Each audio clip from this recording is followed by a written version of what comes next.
रात के 11 बजे सुनसान सड़क पर एक बाइक रात के सन्नाटे को चीरते चले जा रही थी। दो दोस्त रोहन और मुकेश अपने दोस्त मोहित के घर जा रहे थे। रोहन और मुकेश आज पूरे 2 साल बाद अपने दोस्त मोहित से मिलने जा रहे थे। तभी रोहन मुकेश से बोलता है, यार अपने शहर में तो कुछ भी नहीं बदला। फिर मुकेश ने कहा, हाँ यार तूने सही कहा। यही सब बात करते दोनों चले जा रहे थे। तभी मुकेश ने कहा, यार रोहन रात हो गई है, मैं तो कहता हूँ वो कब्रिस्तान वाली रोड से मत चलियो यार। फिर रोहन ने कहा, क्यों भाई तुझे डर लगता है क्या? अरे डर मत, मैं हूं ना साथ। फिर रोहन की बात सुनकर मुकेश बोलता है, ना यार डर की बात नहीं है, तुझे तो पता ही है वो कब्रिस्तान कितना श्रापित है।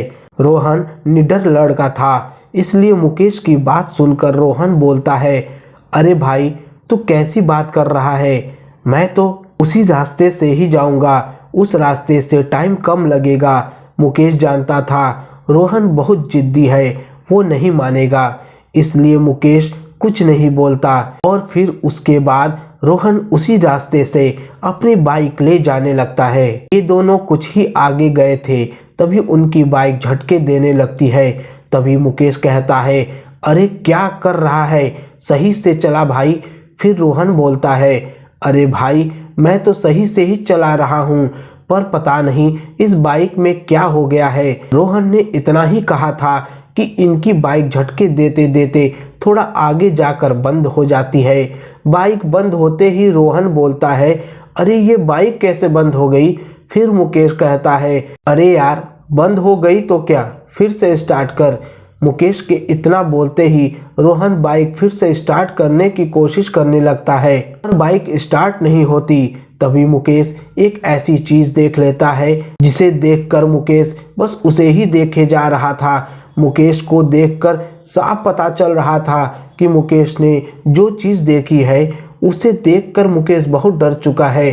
तभी रोहन की नज़र मुकेश पर पड़ी, तो उसे ऐसे डरे हुए देखकर रोहन बोलता है, अरे अब तुझे क्या हो गया? पर मुकेश कुछ नहीं बोलता, बस अपनी उंगली से इशारा करते हुए दिखाता है। जिस तरफ मुकेश की उंगली थी उस ही दिशा में रोहन जैसे ही देखता है तो उसे दिखता है कि उनकी बाइक और कहीं नहीं बल्कि उसी कब्रिस्तान के गेट के सामने खराब हुई थी। पर रोहन एक निडर लड़का था, इसलिए वो मुकेश से बोलता है, अरे भाई तू डर क्यों रहा है? बाइक इतने समय से घर में ही खड़ी थी, इसलिए बंद हो गई। और यार तू अब बाइक से नीचे उतर, पहले कोई मैकेनिक देखते हैं। रोहन ने इतना ही कहा था, तभी मुकेश बोलता है, यार वो देख मैकेनिक की दुकान। रोहन जैसे ही उस तरफ देखता है तो उसे दिखता है एक छोटी सी झोपड़ी बनी थी, उसमें एक पीला वाला बल्ब टंगा था और उसमें 45 से 50 साल का आदमी बैठा था। फिर उसके बाद वो दोनों अपनी बाइक उस मैकेनिक के पास ले जाते हैं और रोहन बोलता है, अरे काका देखना तो हमारी बाइक अचानक बंद हो गई, देखना तो इसमें क्या हो गया है। रोहन की बात सुनकर वो मैकेनिक उनकी तरफ देखता है और बोलता है, अच्छा बेटा तुम कुछ देर यहीं बैठो, मैं अभी देखता हूँ इसमें क्या हुआ है। इतना बोलकर वो आदमी बाइक ठीक करने लगता है। रोहन और मुकेश अभी वहां बैठे ही थे, तभी रोहन बोलता है, यार तू यहीं बैठ, मैं अभी एक नंबर करके आया। इतना बोलकर रोहन थोड़ा ही आगे जाकर टॉयलेट करने लगता है और जैसे ही रोहन एक नंबर करके पीछे मुड़ता है वो देखता है उसके पीछे एक आदमी खड़ा था और वो उसे ही देखे जा रहा था। रोहन को ये देखकर बड़ा अजीब लगता है, पर तभी वो आदमी उससे बोलता है, वो जो लड़का वहां बैठा है वो तुम्हारा दोस्त है ना? फिर रोहन जवाब देते हुए बोलता है, हाँ है तो। फिर वो आदमी बोलता है, पर तुम्हारा वो दोस्त उस फटी हुई और बंद झोपड़ी के पास बैठकर क्या कर रहा है? रोहन उसकी बात सुनकर बोलता है, बंद झोपड़ी? अरे!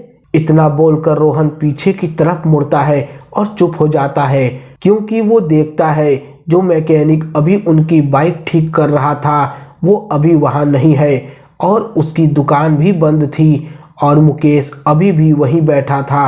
यह देखकर रोहन बोलता है, ये मैकेनिक इतनी जल्दी कहाँ गया और इसने अपनी दुकान भी इतनी जल्दी कैसे बंद कर दी। इतना बोलकर रोहन जैसे ही पीछे मुड़ता है वो देखता है जो आदमी अभी तक उसके पास खड़ा था वो आदमी भी अब वहाँ नहीं था। उस आदमी को वहाँ ना देखकर रोहन बड़ी ही हैरानी के साथ बोलता है, अरे ये आदमी कहाँ गया, अभी तो यहीं था। रोहन वैसे तो कभी डरता नहीं था, पर आज जो कुछ भी उसने देखा तो उसे देखकर अब तक वो डरने लगा था। फिर उसके बाद रोहन बिना टाइम गवाए मुकेश के पास जाता है और बोलता है, भाई उठ जल्दी उठ और यहाँ से चल। फिर मुकेश बोलता है, पर क्यों भाई, गाड़ी तो अभी ठीक होने ही वाली है। मुकेश के इतना बोलने के तुरंत बाद एक आवाज़ और आती है, अरे क्या हुआ बेटा, आपकी बाइक बस ठीक होने ही वाली है। ये और किसी की आवाज़ नहीं बल्कि उसी मैकेनिक की आवाज़ थी। रोहन जैसे ही अपना सर ऊपर करके देखता है तो उसे दिखता है वो मैकेनिक वहीं खड़ा था और उसकी दुकान भी खुली हुई थी।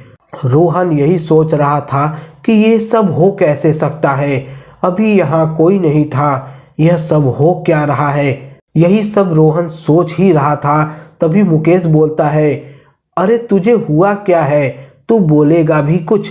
पर रोहन यही सोच रहा था मुकेश को कैसे बताऊं कि उसके पीछे 10 मिनट में उसके साथ क्या क्या हुआ। पर थोड़ा सोचने के बाद रोहन बोलता है, मुकेश तू मेरे साथ 1 मिनट के लिए थोड़ा इधर तो आ।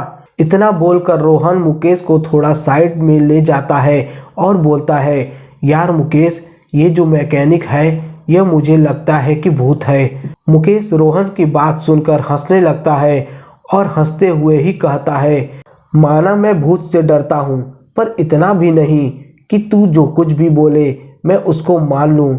चल अब मजाक बंद कर और चल अब गाड़ी के पास ही बैठते हैं। फिर रोहन बोलता है, रुक भाई। फिर उसके बाद रोहन उसे सारी बात बताता है जो उसके साथ पिछले 10 मिनट में हुई थी। फिर मुकेश रोहन की बात सुनकर बोलता है, यार तुझे कोई वहम हुआ होगा। इतना बोलकर वो वापस गाड़ी के पास जाने लगता है। मुकेश ने रोहन की बात को मजाक में ले लिया था, इसलिए वो दोनों वहीं अपनी गाड़ी के पास आकर बैठ जाते हैं।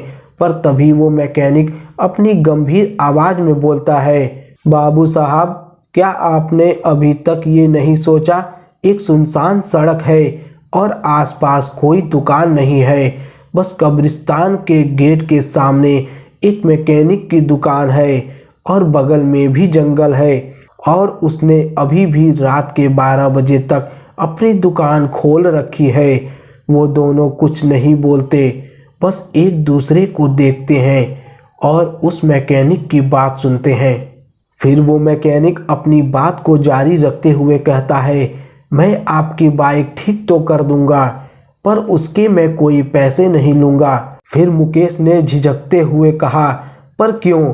फिर मैकेनिक मुस्कुराते हुए बोला, मैं पैसे नहीं लेता और मुझे पैसे भी नहीं चाहिए, मुझे तुम दोनों की जान चाहिए। यह सुनकर दोनों हक्के बक्के रह गए और दोनों अब ना आओ देखे न ताओ, दोनों वहां से तुरंत उठे और भागने लगते हैं। दोनों लगातार भागे ही जा रहे थे पर वो कब्रिस्तान की दीवार पार नहीं कर पा रहे थे, यानी वो कब्रिस्तान से आगे नहीं जा रहे थे। दोनों को अब भागते भागते लगभग आधा घंटा हो गया था और दोनों की सांस भी फूलने लगी थी। पर तभी दोनों अचानक रुक जाते हैं और वो दोनों देखते हैं आगे उस ही मैकेनिक की दुकान थी और वही कब्रिस्तान का गेट था, यानी वो दोनों भागते भागते वहीं वापस आ गए थे। फिर तभी वो दोनों देखते हैं कि वो मैकेनिक अभी भी उन्हें ही देखकर मुस्कुरा रहा था, मानो वो ये कह रहा हो कि तुम अब कहीं नहीं जा सकते। दोनों सोच ही रहे थे वो क्या करें, तभी रोहन मुकेश को जंगल की ओर भागने को बोलता है। फिर उसके बाद दोनों जंगल की ओर भागने लगते हैं और दोनों भागते भागते अब जंगल के काफी अंदर आ गए थे। तभी दोनों को किसी औरत के रोने की आवाज सुनाई देती है। आवाज सुनकर दोनों पहले एक ही जगह पर रुक जाते हैं। फिर दोनों जिस ओर से रोने की आवाज आ रही थी उस ही ओर जाने लगते हैं। पर थोड़ा ही आगे जाकर वो दोनों देखते हैं एक औरत उनसे थोड़ी ही दूर पर बैठी अपने सर को नीचे की ओर करके रो रही थी। पर रोहन को पता नहीं क्या होता है, वो उसी औरत के पास जाने लगता है। मुकेश उसे रोकना तो चाहता था पर वो कुछ नहीं बोलता और वो भी उसके साथ ही वहीं जाने लगता है। फिर उसके बाद रोहन उस औरत के पास जाता है और बोलता है, अरे सुनिए, कौन है आप और इतनी रात को यहाँ क्या कर रही हैं? पर वो औरत रोहन के बात का कुछ जवाब नहीं देती, जैसे उसने रोहन की बात सुनी ही ना हो। फिर रोहन अपने हाथ से उस औरत को टच करते हुए एक बार फिर से बोलता है, अरे कौन है आप और आप रो क्यों रही हैं? इस बार वो उनकी इस बात सुन लेती है और वो अचानक से अपना रोना रोककर बोलती है, उसने मेरे पति को मार दिया। बस इतना बोलकर वो औरत फिर से रोने लगती है। फिर मुकेश डरते डरते बोलता है, किसने तुम्हारे पति को मार दिया? फिर वो औरत अपनी गंभीर आवाज में बोलती है, उसने मेरे पति से अपनी गाड़ी ठीक कराई और अब मेरे पति ने उससे पैसे मांगे तो उसने मेरे पति को मार दिया और अब हम सबकी गाड़ी तो ठीक करते हैं पर पैसे नहीं लेते।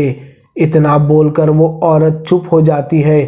पर यह सुनकर उन दोनों के होश उड़ जाते हैं और तभी वो औरत अचानक से अपना सर ऊपर करती है और उन दोनों की तरफ जैसे देखती है और जैसे ही वो दोनों उस औरत का चेहरा देखते हैं तो उनका दिल अपनी दुगनी रफ्तार से धड़कने लगता है, क्योंकि उस औरत का चेहरा पूरा सफ़ेद पड़ा हुआ था, जैसे उसके शरीर में खून की एक बूंद भी ना हो। फिर वो औरत उन दोनों की तरफ देखती है और बोलती है, तुमने हमसे अपनी बाइक ठीक कराई है, अब तुम्हें मरना होगा, क्योंकि तुम भी पैसे नहीं देते और मेरे पति को मार देते। दोनों जैसे ही यह सुनते हैं उनके अंदर डर की एक लहर सी चलने लगती है, इसलिए तुरंत अपना हाथ जोड़ते हैं और विनती के सुर में बोलते हैं, हमें जाने दो, हम तो पैसे देने ही वाले थे, हमें जाने दो। तभी उनके पीछे से एक आवाज़ आती है,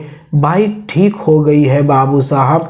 आवाज़ सुनकर दोनों जैसे ही अपने पीछे देखते हैं वो मैकेनिक उनके पीछे खड़ा था और वो मैकेनिक फिर बोलता है, आपकी बाइक ठीक हो गई। उसके इतना बोलने के बाद रोहन और मुकेश रोते हुए बोलते हैं, हमें जाने दो, हमने कुछ नहीं करा, हमें जाने दो। पर उनकी बात सुनकर वो मैकेनिक बोलता है, कुछ करने के लिए तुम बचोगे कब? इतना बोलकर वो उनके पास आने लगता है और वो जितना पास जा रहा था वो मैकेनिक उतना ही भयंकर होते जा रहा था, यानी उसका चेहरा सफ़ेद हो गया था और उसकी एक आंख से खून आने लगा था। और तभी उस औरत के रोने की आवाज़ भी बढ़ने लगती है।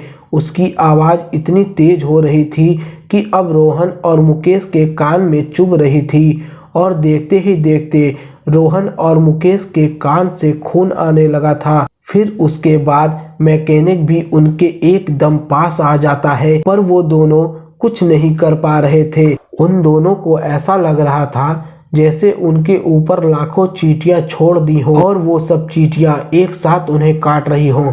वो दोनों कुछ कर पाते उससे पहले ही उस मैकेनिक ने रोहन की दोनों आंखें निकाल ली थीं। रोहन ने दर्द से तड़प तड़प कर वहीं मुकेश के सामने ही अपना दम तोड़ दिया है, पर मुकेश कुछ नहीं कर पा रहा था। तभी वो मैकेनिक उसकी ही तरफ देखने लगा है और देखते ही देखते मैकेनिक ने मुकेश की भी दोनों आंखें निकाल दी और मुकेश ने भी यहीं तड़प तड़प कर अपना दम तोड़ देता है। कहते हैं आज भी उस कब्रिस्तान के गेट के आगे वही मैकेनिक रात को अपनी दुकान खोलता है और वो अभी भी गाड़ी ठीक करने के पैसे भी नहीं लेता। क्या आपको भी अपनी गाड़ी फ्री में ठीक करानी है? ऐसी ही वीडियो को देखने के लिए हमारे चैनल को सब्सक्राइब कीजिएगा और वीडियो पसंद आया तो एक लाइक जरूर कीजिएगा।